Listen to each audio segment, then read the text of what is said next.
안녕하세요.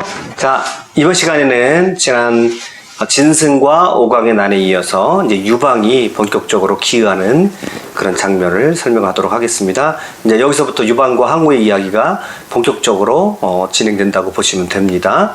자, 유방은 이제 언제 기여하게 되냐면 진 2세 황제 원년 7월 달에 이제 진승과 오광이 난을 일으키게 되고요. 그 후에 한 두세 달 정도 이후에 이제 항우하고 유방이 기여하게 됩니다. 그래서 이 유방은 평민 출신이죠. 그래서 자는 개라고 합니다. 그래서 보통 이제 그 초한지 드라마나 영화에 보면 유개, 이름이 유개라고 많이 불리는 것을 볼 수 있습니다. 이 사람에게는 이제 어머니의 꿈이 굉장히 이제 재밌는 꿈을 꿨다고 그러는데, 유방이 어머니가 연못가에 쉬고 있을 때 이제 신이 용으로 나타나가지고, 그래서 이 용과 정을 통해가지고 유방을 낳았다고 합니다. 이제 유방을 이제 아무래도 신격화시키려고 하는 이런 이야기들이 이제 많이 만들어졌겠죠.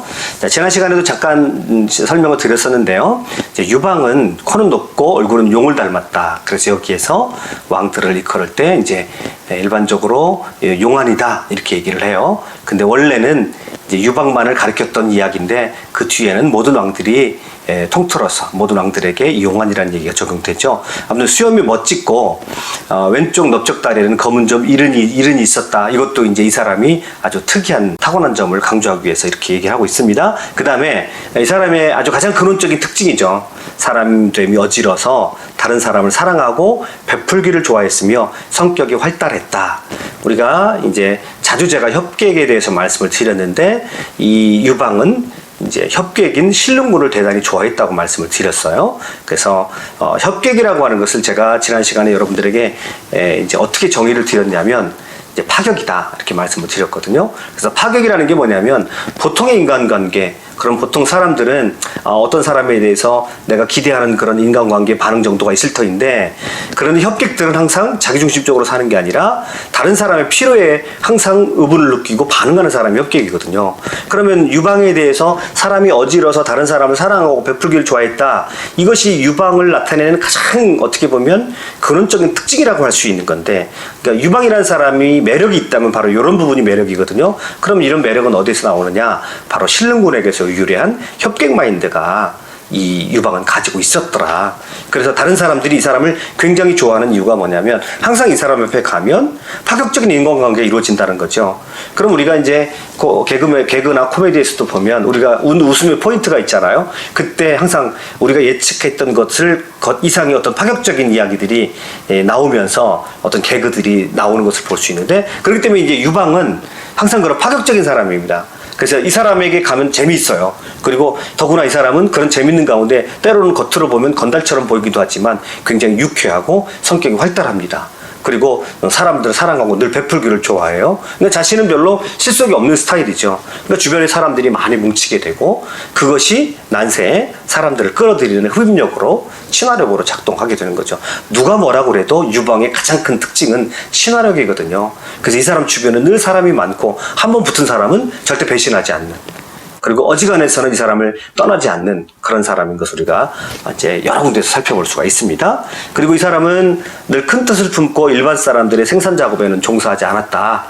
겉으로 보기에는 날건달처럼 보여요. 날건달처럼 보이는데, 또 그것을 그 내면에 이런 협객 마인드와 함께 자기 나름대로 기회만 되면, 어떤 기회만 되면 큰 뜻도 한번 펼쳐보고자 하는 그런 생각이 이 사람은 가지고 있었다. 그런 생각을 가지고 있었다. 이렇게 평가를 할 수 있고요. 자, 이 사람이 이제 37살 때 이제 기여하거든요. 37살 때 이제 난에 혁명에 가담을 하게 되는데, 이제 그때까지 그냥 백수로만 살 수가 없기 때문에 어느 정도 나이가 들어가지고는 시험을 보고 관리가 되었던 모양이에요. 그래서 사수 정장. 그래서 이 정장이라는 이 직업이 말단 관리인데 사수 정장이 되었다고 그래요. 그래서 정장에 하는 일 중에 하나가 이제 죄수들을 호송하는 일인데, 나중에 이제 이 죄수들을 호송하는 일 때문에 이 사람이 이제 뜻하지 않게 이제 자기가 큰 뜻을 품게 되는 그런 계기가 돼요. 아무튼 이 사람이 정장으로 일을 했는데, 관아의 관리들 중에서 그가 업신여기지 않은 사람이 없었다고 이렇게 말합니다. 자기는 하급 관리이면서 관아에 있는 다른 관리들을 엄청 무시하고 이제 업신여겼다, 그런 말이에요. 자, 그 다음에 이 사람의 특징은 이거를 빼놓으면 말할 수가 없죠. 술과 여색을 좋아했습니다. 그래서 유방이 이제 그 술을 너무너무 좋아했기 때문에 늘 술집에 이 사람이 뭐 단골 손님이었던 건 틀림없는 거고요. 그런데 재미있는 것은 이 사람이 가는 그 날은 술집의 매상이 몇 배로 오른다는 겁니다. 그래서 저도 저는 이 장면을 어떻게 해석하냐면, 역시 이 사람은 사람을 끄는 친화력이 있고, 이 사람 주변은 늘 유쾌하고, 자기는 가진 것이 아무것도 없지만, 그리고 다른 사람을 즐겁게 하는 그런 유쾌함이 있었기 때문에, 또 그렇게 사람들을 친하게 맺어주는 그런 친화력을 가지고 있었기 때문에, 이 사람이 술집에 떴다 그러면 많은 사람들이 이제 그 술집에 몰렸다는 거죠. 폐연에는 이제 기록에 의하면 고조본기에 하면 술집 2개 있었다고 그럽니다. 이 2개의 술집에서 서로 유방을 데려가려고 경쟁을 했다는 거죠. 경쟁을 했는데, 그래서 이 유방이 가기만 하면 그 집의 매상이 달라지니까, 몇 배로 오르니까, 이 사람은 이제 늘 외상을 달고 술을 먹어요. 한 번도 돈을 내본 적이 없죠. 그런데 그도 그럴 것이 연말이 되면 항상 두 주점에서 경쟁적으로 서로 외상장부를 찢어가지고 외상값을 없앱니다. 왜냐하면 이 사람은 술값을 내지 않아도 이제 유괴가 오는 날에는 사람들이 유괴가 왔다고, 재밌는 사람이 왔다고 그래요. 다 사람들이 모여가지고 그 술집이 이제 복적복적했거든요. 그러니까 아주 이것도 이 사람의 특징을 나타내주는 그런 얘기죠. 그러니까 사람 좋고, 그 다음에 늘 인간관계를 맺을 때 자기 중심으로 하는 것이 아니라 늘 타인을 중심으로 인간관계를 맺고, 그리고 타인을 유쾌하게 하고, 그 다음에 다른 사람이 기대했던 것보다 그 이상의 어떤 것들을 늘 베풀 줄 아는 그런 사람이었다는 거죠. 근데 그런 이 사람의 내면의 모습에 가장 중심적인 그런 역할을 하는 것이 바로 협객 마인드였다. 그렇게 우리가 여러 차례 이제 제가 이 유방에 대해서 말씀드렸습니다. 이 유방이 어느 해인가는 이제 함양으로 요역을 갔었다고 그래요. 마침 이제 진시황의 행차를 봤다고 그럽니다. 진시황 행렬을 보고 이 사람이 딱 이렇게 말했다 그래요. 오라 대장보라면 마땅히 절해하지 라고 하는 그런 얘기를 했다고 합니다. 이것도 이제 제가 한번 말씀을 드린 적이 있는데요. 이 사람의 인간관계의 특징을 가장 잘 드러내주는 사람이 이제 하우영이라는 사람인데요. 우리가 이제 사기 본기에 쭉 읽어보거나 또는 사기의 열전에 쭉 읽어보면 그 초안지 그 시기를 기록한 책에 보면 이 사람이 등공이라고 많이 등장을 합니다. 등공이라고 등장. 이 사람은 마부 출신입니다. 그래서 폐원에서 같이 지냈던, 친구처럼 지냈던 그런 한 사이인데, 이 사람이 이제 마부 출신이기 때문에 나중에 이제 그 여러 번 고조의 목숨을 구해요. 그러니까 마부니까 이 마차를 잘 몰 거 아닙니까? 그래서 이제 고조에게 있어서는 없었던 아이 되는 사람인데, 이 사람하고 이제 장난으로 칼싸움을 했다고 그래요. 장난으로 칼싸움을 했는데 그 칼싸움 끝에 하우영이 좀 다쳤던 모양이에요. 그런데 전쟁에 나가서 공을 얻어오는 것을 굉장히 귀하게 취급을 했지만, 개인끼리 사적인 싸움은 엄격하게 취급을 했거든요. 그때부터. 이게 진나라의 법입니다. 그래서 만약에 싸움을 해가지고, 개인적으로 싸움을 해가지고 누군가에게 상처를 입혔다. 더구나 이제 이 관리잖아요. 이 유방이 하급 관리긴 하지만 관리이기 때문에 만약에 누군가에게 칼싸움을 해가지고 상처를 입혔다 그러면 진나라 법에 의하면 아주 엄격하게 취급을 받아야 되는 그런 일이에요. 그런데 이제 둘이 칼싸움을 하다가 하우영이 다쳤어요. 그런데 누군가 이 유방에게 양심을 품고요, 그걸 관하에 고발을 한 겁니다. 그래서 이제 그 사실을 추조를 받는데, 이때 하우영이 굉장히 큰 고초를 당해요. 1년 동안 옥살이를 합니다. 그리고 수백 대의 매질을 당했다고 합니다. 왜 매질을 당했냐면, 너를 찌른 사람이 유방이 맞냐 안 맞냐, 정황 증거상 보면 유방이 너를 찔렀던 것이 틀림없는데, 유방을 너 진실을 밝혀라. 근데 하우영이 절대 진실을 말하지 않습니다. 그만큼 유방을 철저하게 신뢰했다는 것을 볼 수 있습니다. 그러니까 평소에 건달처럼 보이는 그 내면 속에 사람들의 마음을 끄는 무엇인가가 있었고, 사람들에게 믿음을 주는 어떤 것들이 유방에게는 분명히 존재했다라고 하는 것이 이 이야기를 통해서 우리가 알 수 있습니다. 이 하우영은 번역 등관 열전이라고 그럽니다. 그러니까 번쾌, 역상, 하우영, 이 등공이 하우영이니까 관영인데요. 이 사람들을 묶어놨으면 열전에. 그래서 여러분이 한번 읽어보시면 이제 하우영에 대해서 나오는데, 특별히 재밌는 것은 이 번쾌가 나와요. 이 번쾌는 개고기 장수였습니다. 개고기 장수였는데 나중에 이제 자기 동서가 돼요. 동서가 됩니다. 그 다음에 역상은 이 사람도 이제 진수가 오광이 난을 일으키고 난 다음에 이 사람도 조그맣게 이제 난을 일으켰다가 나중에 이제 유방편에 합류를 하는 사람입니다. 하우영은 말한 대로 마부였고요. 이 관영이라는 사람은 비단장수입니다. 그러니까 여기서도 아주 재밌죠. 이게 면면이 구성되는 면면들이 아주 지극히 평범한 사람들, 일반적인 평민들이 그 주변에 많이 있었음을 볼 수가 있습니다. 자, 그 다음에 이제 이 사람이 결혼을 누구로 하냐면 여씨 부인이죠. 이제 여후라고 그럽니다. 여태후라고 그러는데, 여치라고 그러죠. 그럼 여치와 결혼을 합니다. 여치와 결혼을 하는데, 전국지 굴러온 당신이죠. 처음에 이 사람 날건달이기 때문에, 이제 그 부인이, 정식 부인은 없었던 것 같아요. 그런데, 이제 여공이라는 사람이 폐연에 오게 됐습니다. 이 여공이 누구냐면, 이 폐연에 이제 하고 친한 사람인데, 이 사람이 이제 어떤 누군가에게 쫓김을 받아가지고 어떤 안 좋은 일이 있어가지고 이 폐원으로 아예 이사를 오게 됐다고 했어요. 그래서 이사를 와가지고 이 사람이 환영만찬 자리를 열게 됩니다. 그래서 폐원 현감이 이제 이 사람을 아니까, 아주 절친한 사이니까 이 사람이 왔으니까 자기 이제 그 폐원의 사람들에게 소개를 시켜주는 그런 자리를 마련했고요. 이제 일종의 환영만찬이죠. 그런데 이 환영만찬을 주관한 사람이 이제 그 유명한 소하예요. 이제 초한 삼걸이라고 그래가지고 공양 또는 한신과 더불어서 이제 삼걸이라고 합니다. 이 유방을 도왔던 세 명의 아주 핵심적인 그런 인물인데, 소하가 뭔 역할을 했냐면 그때 그 폐원에서 이제 아전 역할을 하고 있었던 거죠. 이제 하급 관리죠, 그때. 그때 이제 이런 연회 자리가 열리면 아마 진상품과 또는 돈을 가지고 와야 이제 그 자리에 참여할 수 있었던 것 같아요. 소하가 그 환영만찬 자리를 이제 주관을 합니다. 주관을 하면서 진상품들을 이제 가져오거나 돈을 이렇게 가져왔던 모양이에요. 그때 이제 소하가 뭐라고 그러냐면, 올리는 것이 천냥에 이르지 않는 자는 당 아래 앉으시오 라고 이렇게 합니다. 그러니까 여기도 좀 차별이 있어요. 그래서 돈이 좀 많이 가져와야, 그리고 그 물건을 많이 가지고 와야 이제 그 연회 자리에서 높은 자리에 올라갈 수 있어요. 그런데 이제 아마 그 자리에서 이제 유방이 안 왔던 것 같아요, 처음에는. 그러다가 이제 술 냄새를 맡고 또 유방이 찾아옵니다. 찾아와가지고 아무렇지도 않은 표정을 가지고, 그 다음에 하래금 만냥이요 라고 그 장부에다 기록을 합니다. 그럼 하래금 만냥이라고 기록했으니까 1000냥 이상부터가 이제 그 당 위로 올라갈 수 있으니까 이 사람이 하래금 만냥이요, 또 유방의 특유한 그런 허풍이 여기서 나오는 거죠. 그러니까 이 여공이라는 사람이 얼른 이제 내려가면서 이 유방을 맞이합니다. 유방을 맞이, 어서 올라오시죠. 만냥씩이라는 애는 그런 귀한 분이 오셨냐고 탁 그렇게 옵니다. 그리고 착 보니까 이제 여공은 이 관상을 좀 볼 줄 아는 사람이거든요. 관상을 보니까 보통 사람이 아니거든요. 그때 이제 이 당상으로 딱 올리려고 하니까 소하가, 상속으로 모시려고 하니까 소하가 뭐라고 그러냐면, 이제 이 여공한테 이렇게 얘기를 해요. 유괴는 본래 큰 소리를 치지만 끝마치는 일은 드뭅니다. 이렇게 얘기를 합니다. 이거는 뭔 의미냐면, 지금 하래금 만냥이요 라고 했는데, 이 만냥이요 라고 한 이게 허풍이거든요. 그 돈도 없을 뿐더러 지금 언제 이 돈을 낼지 모른다는 얘기예요. 그러니까 유괴가 지금 한 만냥이라고 써놨지만 만냥 당신 받지 못할 겁니다.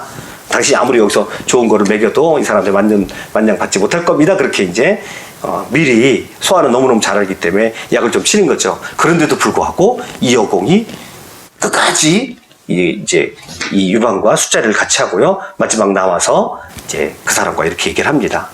나한테 딸이 하나 있으니 당신의 청소하는 첩으로 삼아 주십시오. 이렇게 얘기를 해요. 놀라운 얘기를 하는 거죠. 자, 이게 왜 그러냐면 여공이 이 유방의 관상을 보고 이게 보통 사람이 아니라는 걸 알고요. 서슴없이 자기 딸을 주는 거예요. 자, 유방 입장에서는 뭐 나쁠 일 하나도 없는 거죠. 갑자기 뭘 얻은 겁니까? 부잣집, 처갓집을 얻은 거게 되고요. 또 예쁜 처도 갑자기 얻었고요.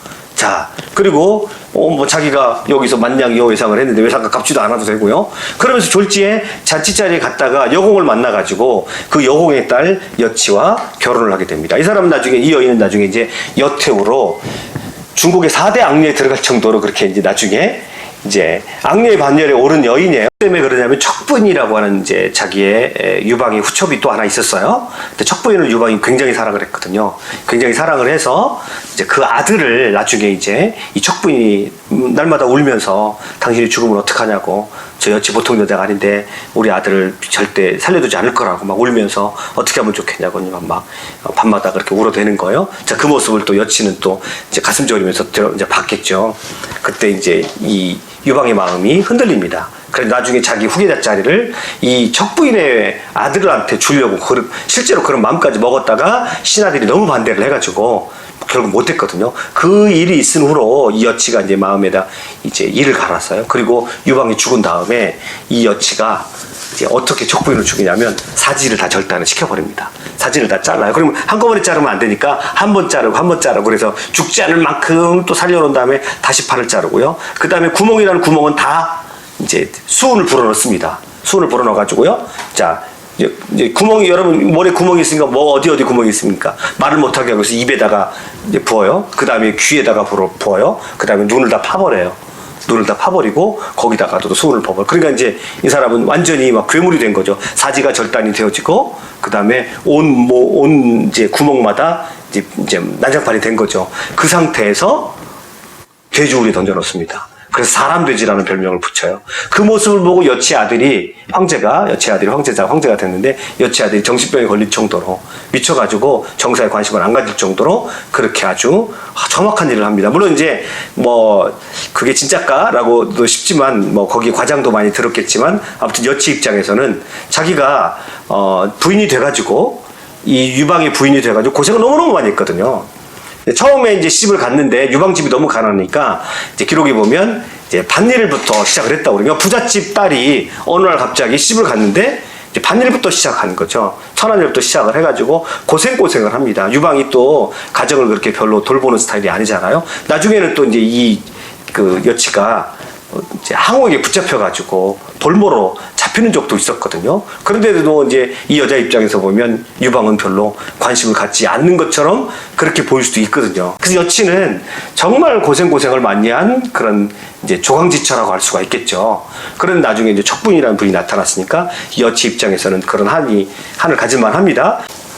그 다음에 여기서부터는 진짜 본격적인 기의 장면인데 망탕산에서 숨어요. 이제 근데 이게 망탕산이 어디냐면 허난성하고 하남성하고 안위성에 걸쳐 있는 망산과 탕산을 동시에 이제 이르는 명칭입니다. 자, 이 사람이 폐연의 정장이 됐다고 그랬죠. 이 정장은 죄수들을 호송하는 역할도 굉장히 중요한 일 중에 하나였어요. 그래서 죄수들을 여산으로 호송하는 그런 일을 맡게 되었어요. 그래서 죄수들을 여산으로 이끌고 가는데 죄수들이 자고 나면 하나씩 없어지는 겁니다. 도망을 가기 시작하는 겁니다.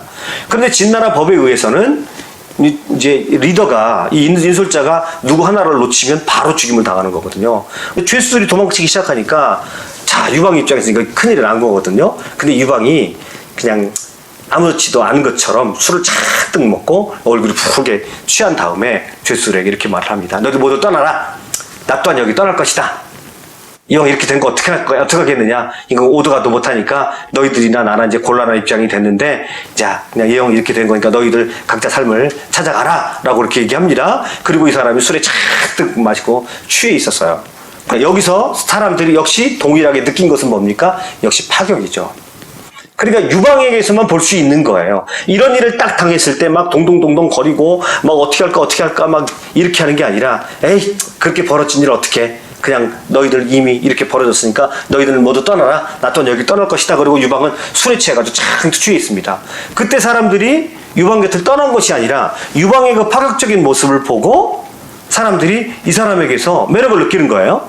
그리고 실제로 이 사람들이 죄수들이기 때문에 가봐야 어디 갈 곳도 없고 숨을 곳도 없고 당시 진나라 법에서는 이 사람들이 그렇게 만만하게 숨을 곳이 없거든요. 그러니까 그 파격적인 그리고 이럴 때 오히려 그냥 알아서 하라고 자기를 던져버리는 그런 사람이기 때문에 그 사람 옆에서 뭔가 신뢰감을 느끼는 겁니다. 그래서 10여 명의 사람부터 처음에 따르기 시작을 해요. 그래서 이제 이 사람들이 유방이 술이 취해 있으니까 이제 유방을 흔들어 깨웁니다. 우리가 당신하고 함께 하게 하겠습니다. 그냥 알았어. 내가 좀 술이나 깨게 먼저 가. 그리고 이제 뭐 자기들이 어디 가기로 했나 봐요. 그래서 먼저 가라고 하는데 그 앞장서 가는 사람이요. 갑자기 달려옵니다. 이 사람이 뭐라고 얘기냐면 그 앞에 큰 구렁이 한 마리가 뱀 한 마리가 커다란 뱀이 그 앞을 지키고 있어서 무서워서 되돌아왔다는 겁니다. 그래서 유방이 아이 뭘 사내 지장부가 그까짓 것까지 가지고 그러냐고 자기가 가가지고요. 그 길을 막고 있던 뱀을요. 그냥 두동강에 내버립니다. 두동강에 내버리고 그리고 여기서 술에 또 취해 있던 상태이기 때문에 또 길바닥에서 그냥 술에 취해버린 거예요. 그러니까 사람들이 너무 신기한 거죠. 근데 그 뒤에서 이제 그리고서 이 사람들이 갑니다. 근데 그 뒤에 따라오던 사람이 또 갑자기 와가지고 이런 말 하는 거예요. 내가 거기는 어떤 노파가 나타났다고. 그 뱀이 죽였던 장소에 노파가 나타나는데 그 노파가 슬피 울면서 그러더라고. 왜 그러냐고 물어봤더니 누가 자기 아들을 죽였다고. 그럼 당신 아들이 누구냐고 그랬냐고 그랬더니 내 아들은 백제라고. 그러니까 백제 삼황 오제라고 그러잖아요. 그래서 오제 중에 한 명이에요. 백제 적제입니다. 그래서 우리 아들이 백제인데 적제가 와가지고 우리 아들을 죽였다고 그렇게 얘기하는 겁니다. 자, 그래서 아이 무슨 헛소리냐고. 그래서 이놈 할망구 같으니라고 뭐라고 이제 하려고 했더니 갑자기 사라졌다고 그런 얘기를 하는 거예요. 그때 그 얘기를 듣고 이제 유방이 깨어난 거예요. 도착할 무렵 유방이 깨어난 거예요. 그 다음에 사람들이 유방에 그 말을 해주자 유방이요. 이 사람이 그때 위로를 받는 겁니다. 그 말에. 그러면서 고조본기 이렇게 말해요. 유방은 내시 혼자 기뻐하며 스스로 비범하다고 생각해요. 굉장히 낙천적인 사람이에요. 그래서 내심 혼자 그럼 그렇지.